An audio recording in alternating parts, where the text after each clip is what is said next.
I'm going to demonstrate how to get the bottom sash back on track with your tilt shoes at the bottom of the window. As you can see in this situation here, I have one of the tilt shoes that's stuck all the way at the bottom. On this side, you can see that it's actually connected the way that it's supposed to be. So what I have to do is reconnect this with the bottom of the window so that it will not be obstructed. Right now it's obstructed, it won't close all the way.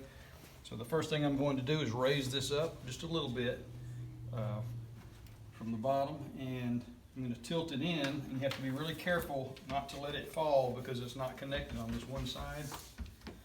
And then just lift it out, and that's going to reveal both of your tilt shoes, just like that right there. And what the idea here is to get both of these at the same height. And what I'm going to do is I just have a regular flathead screwdriver, and as you can see, your window has these little stops at the bottom.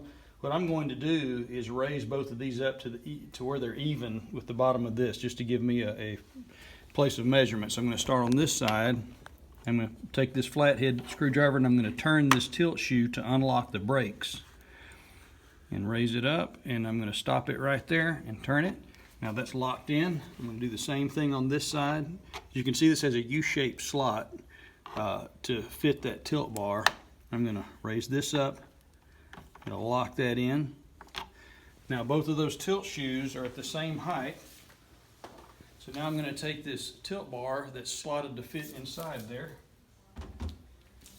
and I may have to push down on one side a little bit to get it in there, but I'm going to even them out. And now, as I raise it up, both sides unlock, and you can take the window, close it all the way, and it should function properly at this point, just the way it's supposed to.